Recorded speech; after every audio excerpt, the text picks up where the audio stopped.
Congresswoman, just the front of you to the right. I'll just wait. Hi, Jeff. I hope I'm doing well. You should have a red hat on. I know I should. And I'm pleased to introduce you to our national committee woman, Phyllis Tasker. Let's give Phyllis a hand. Phyllis Woods, excuse me, Phyllis. Phyllis, thank you for what you do. And she has a quick question for you.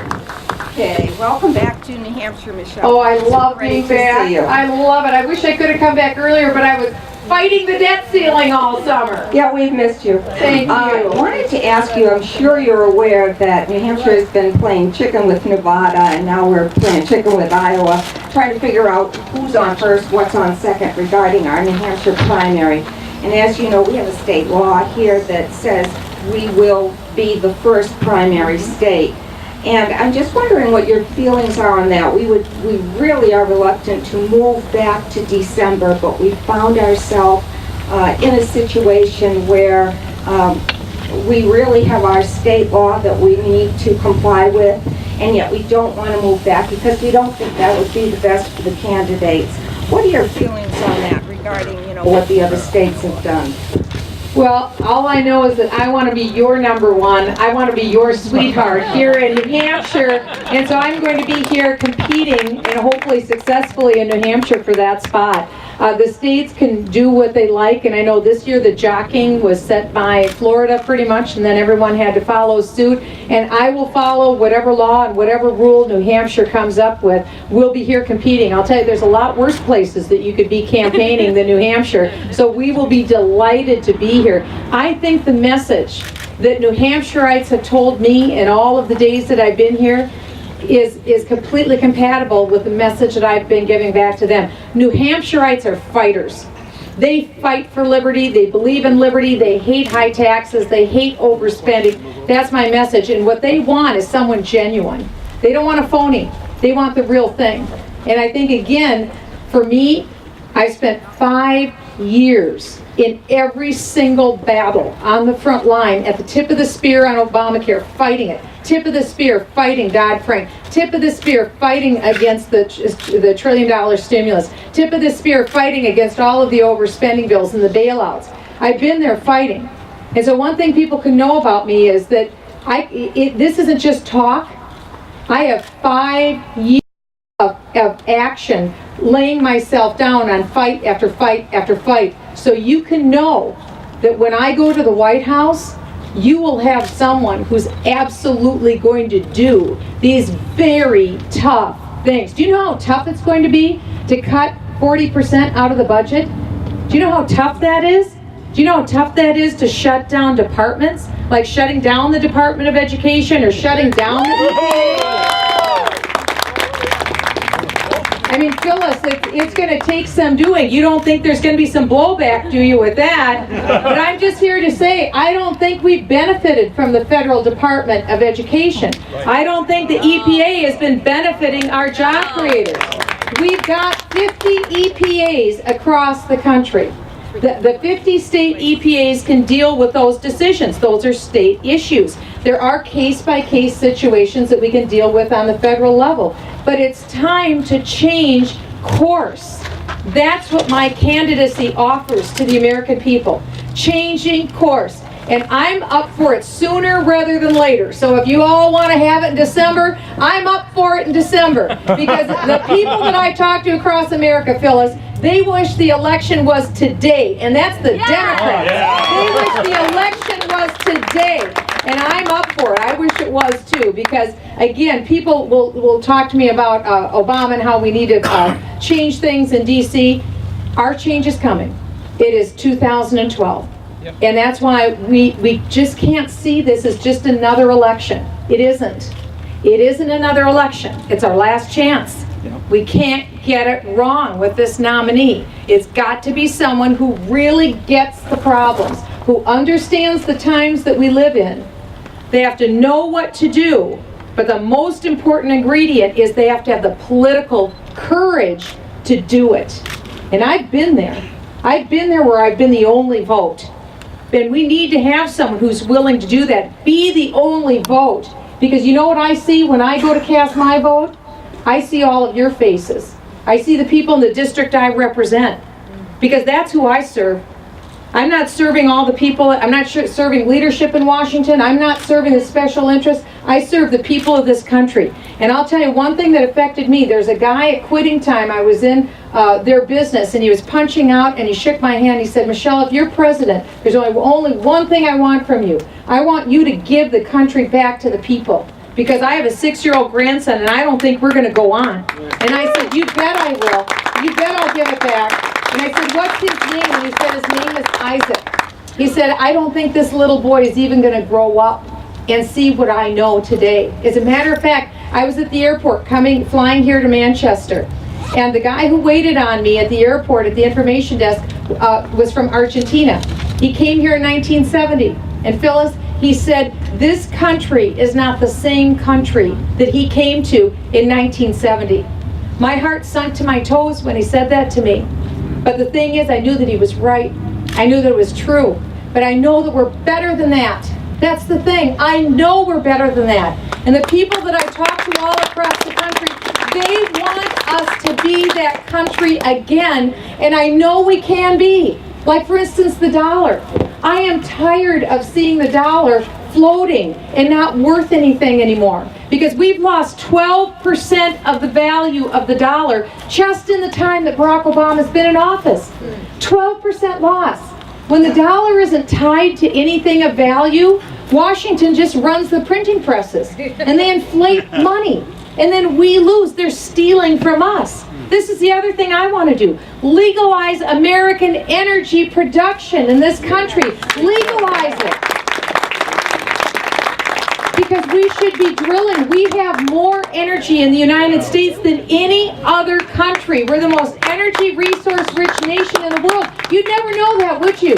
We have more oil than Saudi Arabia has. We have more coal than 25%. We have 25% of the coal in the whole world. We have that much coal. One of the largest finds for natural gas we just discovered in Pennsylvania. This is at minimum 1.4 million high-paying jobs. That's where I'm going to start as president. That's a freebie. Just legalize American energy and the private sector creates 1.4 million high-paying jobs. So that all the men out there who want to provide for their families can. Do you know how sad that is to see a man or a woman who wants to provide for their family and they can't? This is a country filled with people who want to provide for their families. They want to work. Well, let's give them work. Legalize American energy. Start there. There's so many avenues where we can start. I can't wait to get started.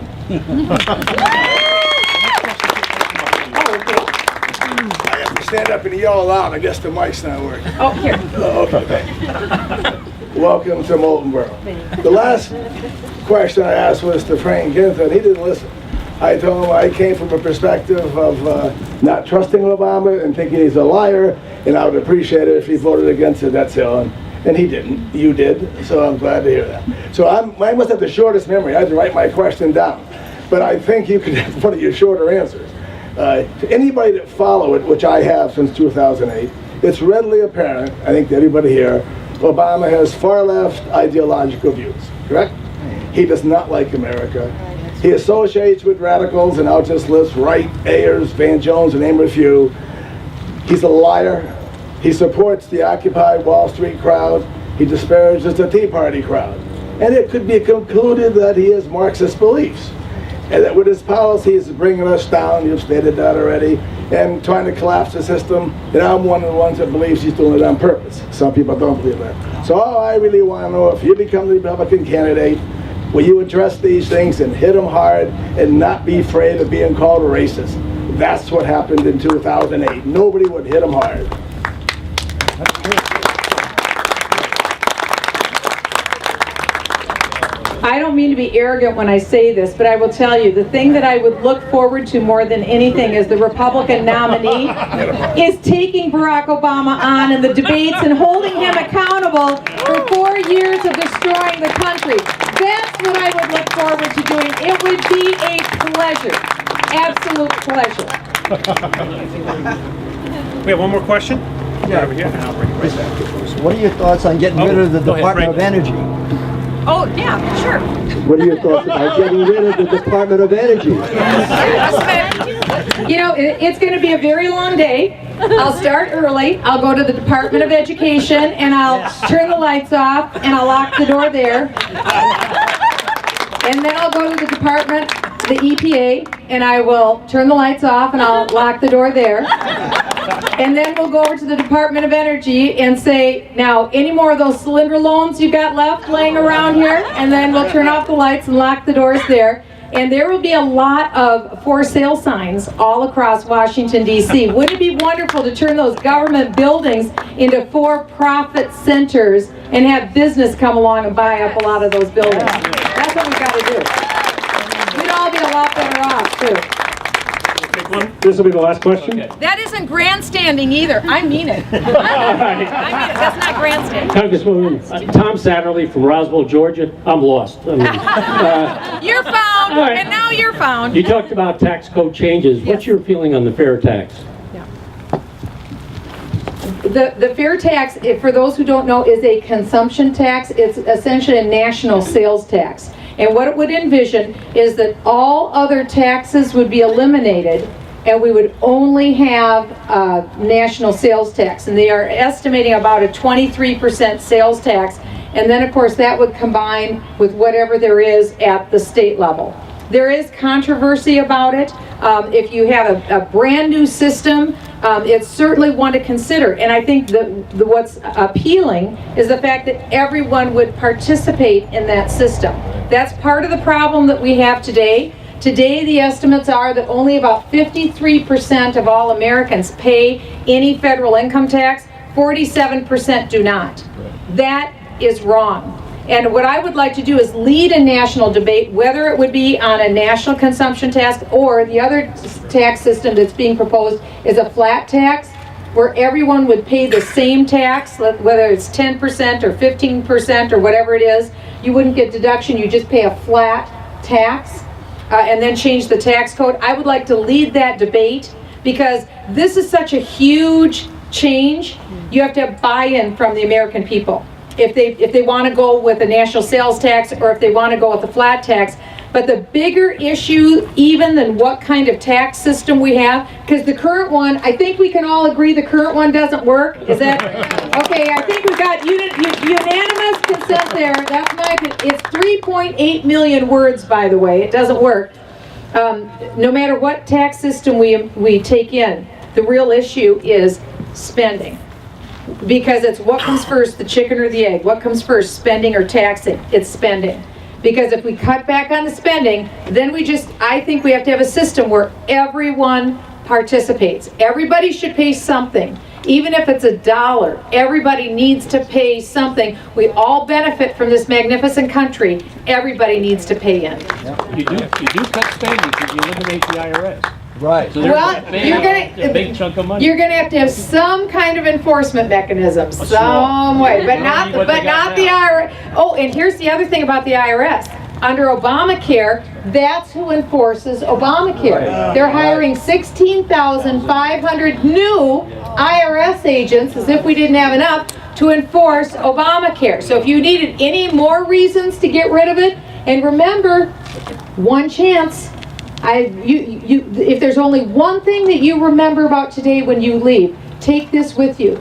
There is one chance to get rid of Obamacare, and it's this election. You can't executive order it away. You can't waiver it away. You can only repeal it, which means it has to go through both the House and the Senate, and the President has to sign it.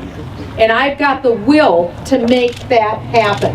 I will not leave office until it's done, and I will pay attention to that until it's done. Ladies and gentlemen, big round of applause to Congresswoman Michelle Bachmann, next president. And where are you guys going to go to find out more about Michelle Bachmann? MichelleBachmann.com, right? Say it with me, MichelleBachmann.com.